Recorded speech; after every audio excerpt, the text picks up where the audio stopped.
دیکھیں قرآن شریف میں ایک سورت ہے، قرآن شریف میں ایک سورت ہے، اگر سونے سے پہلے اس سورت کو آپ پڑھ لیں، روزانہ پڑھنے کی عادت ڈالیں، تو یہ سورت کی تاثیر یہ ہے کہ آپ جو سوچو گے وہ ہوگا۔ السلام علیکم دوستوں حاضر ہوں آپ کے سامنے ایک اور نئی ویڈیو لے کر۔ دوستوں کہا جاتا ہے کہ قرآن مکمل صفحہ ہے، قرآن شریف مکمل صفحہ ہے، لیکن اس کے اندر کچھ ایسی مشہور آیتیں ہیں جن کی کچھ خاص فضیلت ہیں، جن کو پڑھنے سے سننے سے ہمیں بے شمار فائدے ہوتے ہیں۔ اگر ہم انہیں اپنی زندگی میں اپنا لیں تو ہماری زندگی بدل سکتی ہے، ہمارے حالات بدل سکتے ہیں۔ تو ایسی ہی ویڈیو میں بیان کیا گیا ہے، سید امین القاری صاحب نے بتایا ہے کہ کچھ خاص آیتوں کی فضیلت، ان کو پڑھنے سے کیا فائدہ ہو سکتا ہے۔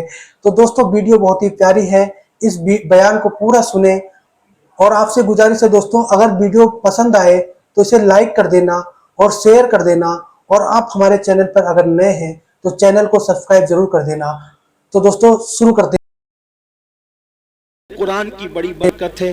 میرا یہ پیغام آج میں آپ کو دینا چاہتا ہوں، کم سے کم اپنی عادت بنائیں کہ سونے سے پہلے 4-5 آیتیں ہی پڑھ لیا کریں، ایک رکوع ہی پڑھ لیا کریں، ضرور پڑھیں۔ آپ دیکھیں قرآن شریف میں ایک سورت ہے، قرآن شریف میں ایک سورت ہے، اگر سونے سے پہلے اس سورت کو آپ پڑھ لیں، روزانہ پڑھنے کی عادت ڈالیں، تو یہ سورت کی تاثیر یہ ہے کہ آپ جو سوچو گے وہ ہوگا، جو سوچو گے وہ ہوگا۔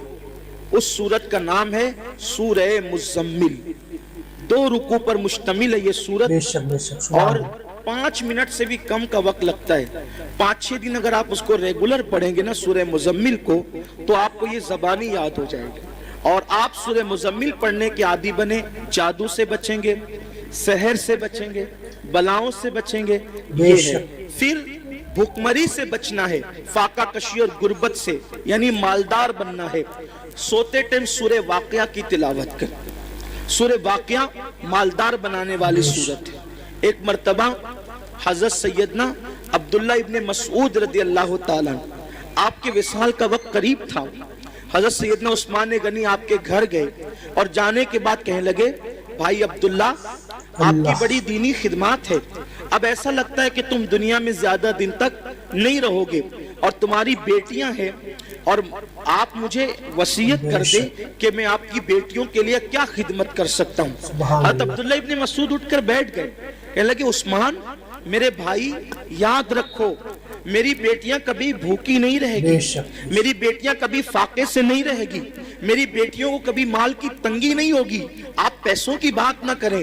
حضرت عثمان غنی نے کہا کیوں عبداللہ، ہم تو یہ سمجھ رہے تھے کہ تمہارے پاس مال نہیں ہے، اتنے یقین سے جو بات کہہ رہے ہو ایسا لگتا ہے کہ شاید تم نے بیٹیوں کے لیے بہت مال اکٹھا کر رکھا ہے۔ عبداللہ بن مسعود کہتے ہیں نہیں، بیٹیوں کے لیے مال اکٹھا نہیں کیا ہے، مجھے اپنے نبی کے فرمان پہ بھروسہ ہے۔ اللہ کے رسول علیہ السلام نے فرمایا کہ جو سونے سے پہلے سورہ واقعہ کی تلاوت کر لے گا اس کے گھر میں کبھی فاقہ کشی نہیں ہو سکتی۔ میں نے میری بیٹیوں کو سورہ واقعہ کی تلاوت کرنے کا عادی بنا دیا ہے، جب تک وہ سورہ واقعہ پڑھتی رہے گی انشاءاللہ کبھی ان کو فاقہ کشی کی نوبت نہیں آئے گی۔ یہ صحابہ کا یقین تھا۔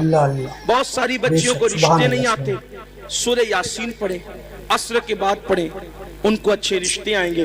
قرآن میں سب ہے لیکن قرآن پڑھنا نہیں چاہتے، تعویذ لینا چاہتے ہیں، تعویذ لینا چاہتے ہیں، وظیفے پڑھنا چاہتے ہیں۔ قرآن سے بڑھ کر کون سا وظیفہ ہے وہ بتائیں نا، قرآن سے بڑھ کر کون سا وظیفہ ہے؟ دیکھو حضور غریب نواز رضی اللہ تعالیٰ جے پال جوگی کے سارے جادو کا جواب صرف ایک آیت سے دیا ہے غریب نواز نے، اس کو آیت الکرسی کہتے ہیں۔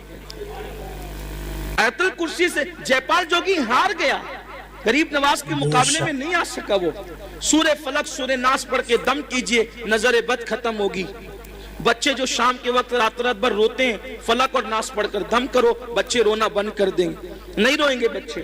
نظر لگتی ہے 3 مرتبہ لیلاف قریش پڑھو، نظر فوراً ختم ہوگی۔ اب آپ کہیں گے ہم تو کرتے ہیں نا لیکن اثر نہیں ہوتا، یہی بات خاص ہے، یہ بات خاص ہے۔ ایک مجھے بہت خوبصورت بات یہاں یاد آئی، ہمارے مرشد آبرو سلسلہ چشتیہ شہباز اولیاء حضرت سیدی بابا فرید الدین گنج شکر رضی اللہ تعالیٰ، یہ سلسلہ چشتیہ کی آبرو ہے بابا فرید۔ بڑے پیارے بزرگ ہیں بابا فرید الدین غریب نواز نے کہا تھا قطب الدین ایسے شہباز کا تو نے شکار کیا ہے کہ اس کے ذریعے سے قیامت تک تیرا نام زندہ رہے گا. سبحان اللہ. بابا فرید کے پاس ایک عورت آئی اور آ کر کہتے سرکار میری بیٹی کی شادی ہے, پیسوں کا انتظام نہیں, سرکار انتظام کر دیں. اب وہ اللہ والے لوگ, اور بابا فرید جیسا اللہ والا, بابا فرید جب پاک پٹن میں رہنے گئے تھے شروع میں تو ایک درخت کے نیچے قیام تھا, اور جو کپڑوں کی پوٹلیاں اور جو سامان کی گٹریاں تھی نا وہ رکھنے کو جگہ نہیں تھی.